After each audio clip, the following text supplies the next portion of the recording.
Curso Básico de Espiritismo, Livro 1, com Tatiana Benites, baseado nos livros da Federação Espírita do Estado de São Paulo, FES. Olá, seja muito bem-vindo à nossa aula do estudo do livro Curso Básico de Espiritismo, volume 1, do primeiro ano, que é um livro das edições FESP, Federação Espírita do Estado de São Paulo, que nós estamos estudando como segundo livro e estamos na 17ª aula, cujo nosso tema é Retorno à Vida Corporal. E o nosso subtema é Influência do Organismo. A matéria não é mais que o envoltório do espírito, como a roupa é o envoltório do corpo. O espírito, ao unir-se ao corpo, conserva os atributos da natureza espiritual. Livro dos Espíritos, pergunta 367. Contudo, se por um lado o exercício das faculdades depende dos órgãos que lhes servem de instrumentos, por outro lado, essas faculdades são enfraquecidas pela densidade da matéria, qual um vidro opaco que limita a irradiação da luz.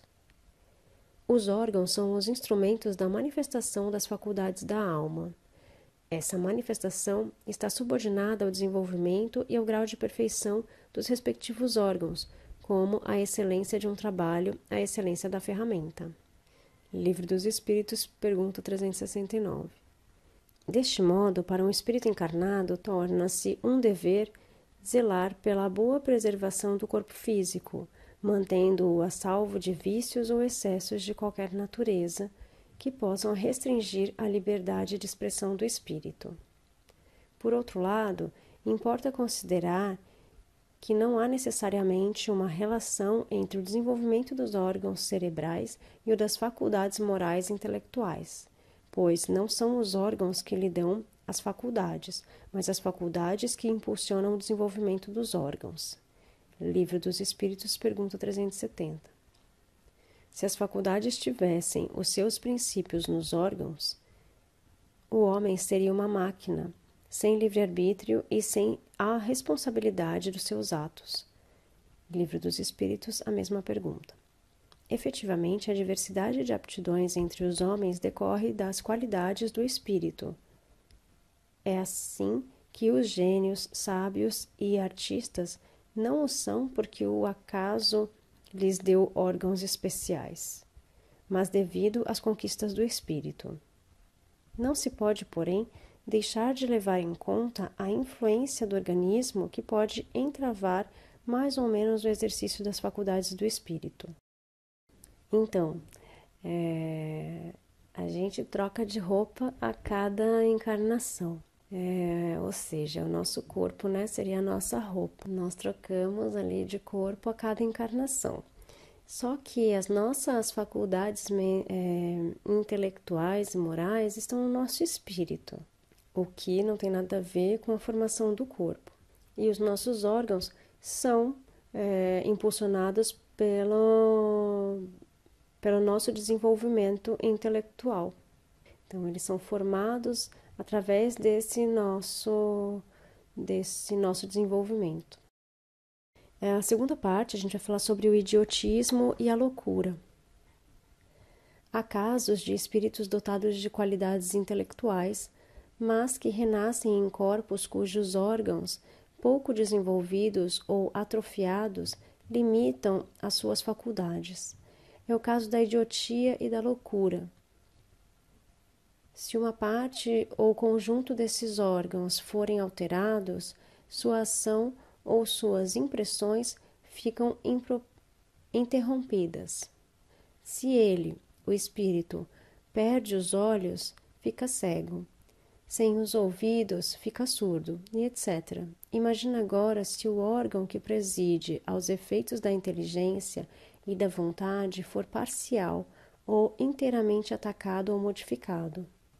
O espírito, só tendo então a seu serviço órgãos incompletos ou alterados, deve entrar numa perturbação de que, por si mesmo e no seu foro íntimo, tem perfeita consciência, mas cujo curso já não pode deter. Livro dos Espíritos, pergunta 375. São esses os casos tanto de idiotia como de loucura, classificados pela medicina como anomalias patogênicas do cérebro, podendo ter como causa orgânica o traumatismo craniano, meningite, entre outros. No caso de idiotia, existe uma inibição do cérebro causada por lesões ou estímulos acima de sua capacidade de absorção. Porém, de acordo com a doutrina espírita, deve-se esclarecer que as causas tanto da idiotia quanto da loucura vão além de questões meramente físicas patológicas. São, por princípio, o reflexo da lei causa e efeito. Portadores de tais anomalias, esses espíritos são aqueles que se comprometeram moralmente em vidas pretéritas e que agora sofrem as consequências dos seus desvios, por absoluta impossibilidade de se manifestarem através dos seus órgãos mal formados. No entanto, esses espíritos são frequentemente mais inteligentes do que podemos imaginar. A superioridade moral não está sempre na razão da superioridade intelectual, e os maiores gênios podem ter muito a expiar. Daí resulta frequentemente para eles uma existência inferior às que já tenham vivido, que é uma causa de sofrimento. Livro dos Espíritos, pergunta 373. Importa considerar ainda que, segundo o Dr. Bezerra de Menezes, no livro A Loucura sob Novo Prisma, existem casos de desequilíbrio sem que haja necessariamente causas materiais, ou seja, lesões nos órgãos ou no cérebro. Aqui, somente a doutrina espírita pode explicar, pois trata-se de atuação fluídica de espíritos desencarnados sobre a mente do espírito encarnado. Esses casos caracterizam-se por uma das formas de obsessão. Então, nos casos de idiotia, são espíritos muito inteligentes que, numa vida pretérita, numa vida anterior, tinha muita inteligência, tinha uma missão de usar bem essa inteligência e que eles não usaram. E nessa vida eles foram privados dessa inteligência para que eles pudessem crescer moralmente e assim evoluir dessa forma, tendo essas limitações. Então são espíritos muito inteligentes presos num corpo imperfeito. E a loucura é uma forma de obsessão, A loucura é uma forma de os espíritos controlarem esse corpo. Então, dentro da doutrina espírita, nós chamamos de espíritos obsessores, que começam a controlar a mente desta pessoa. E o terceiro assunto é o suicídio e loucura.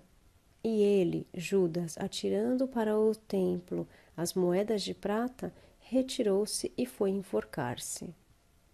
Mateus 27, versículo 5.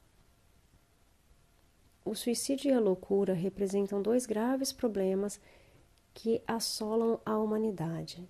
O suicídio é um atentado contra as leis divinas, pois significa a fuga das responsabilidades e dos encargos da vida.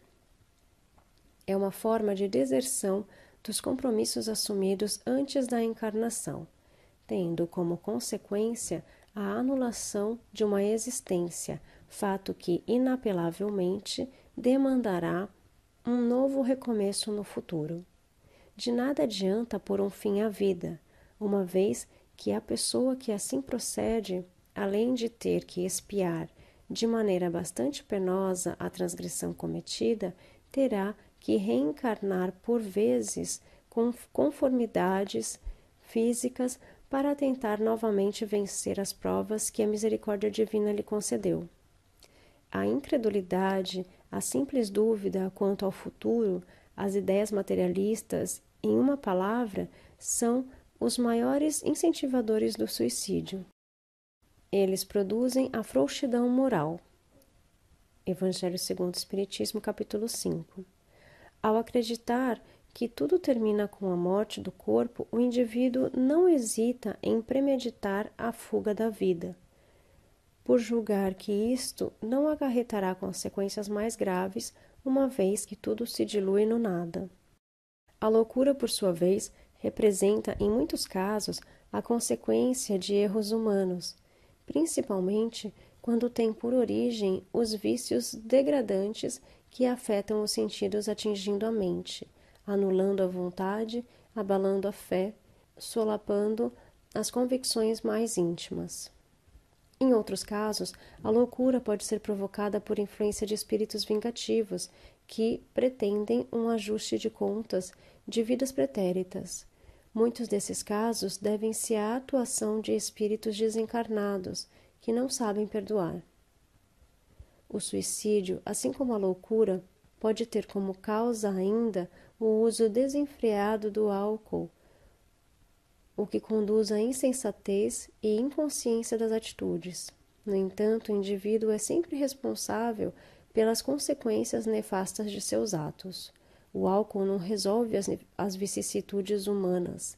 Enganam-se aqueles que, em vez de robustecerem na fé em Deus e em si mesmos, na religiosidade, preferem refugiar-se no mundo tenebroso do alcoolismo e das drogas. A calma e a resignação adquiridas na maneira de encarar a vida terrena e a fé no futuro dão ao espírito uma serenidade que é o melhor preventivo da loucura e do suicídio. Evangelho segundo o Espiritismo, capítulo 5. A doutrina espírita, em sua mensagem consoladora, ensina a enfrentar com altivez os reveses da vida, ao revestir o homem com a couraça da fé raciocinada, com a qual poderá enfrentar com galhardia as adversidades da vida. Ela mostra ainda, pelo intercâmbio com o mundo invisível, os próprios espíritos de suicidas que revelam a situação aflitiva em que se encontram no plano espiritual, provando assim que não se viola as leis de Deus impunemente. Numerosos argumentos tem o espírita para se opor à ideia de suicídio. A certeza de que, abreviando a sua vida, chega a um resultado completamente diferente do que esperava, que foge de um mal para cair em outro ainda pior, mais demorado e mais terrível, que se engana ao pensar que, ao se matar, irá mais depressa para o céu, que o suicídio é um obstáculo à reunião no outro mundo com as pessoas de sua afeição, que lá espera encontrar. Comparando, pois, os resultados das doutrinas materialistas e espírita, sob o ponto de vista do suicídio, vemos que a lógica de uma conduz a ele, enquanto a lógica de outra evita o que é confirmado pela experiência. Evangelho segundo o Espiritismo, capítulo 5. Bom, então aqui nós entendemos, que o suicida, ele comete um ato no momento de desespero, achando que ele vai se encontrar com pessoas queridas do outro lado, ou que ele vai acabar com o seu sofrimento naquele momento. E no Espiritismo a gente sabe que isso não acontece, que ele pode sofrer ainda mais do outro lado, porque ele está abreviando as provas dele. Então, quando nós abreviamos as nossas provas, nós estaremos num local onde nós não nos encontraremos com aquelas pessoas que pensávamos que fôssemos encontrar do outro lado, continuaremos com as dores e com o sofrimento, porque a vida continua do lado de lá também. Então, a vida não cessa, por mais que seja algo levado pelas drogas ou levado por um desespero, uma atitude impensada. Tirar a própria vida não resolve os problemas, porque a vida continua no outro plano. Então eu espero que esta reflexão, e esse estudo sirva para que muitas pessoas pensem nessas consequências, e que a gente consiga pensar mais em aproveitar esta vida, para nos redimir, passarmos pelas nossas provas, aprendermos cada vez mais e não tirarmos a nossa oportunidade de crescimento e de evolução aqui nesse plano. Te espero na próxima aula. Gratidão. Namastê, Namastate. Curso Básico de Espiritismo. Livro 1. com Tatiana Benites, baseado nos livros da Federação Espírita do Estado de São Paulo, FEESP.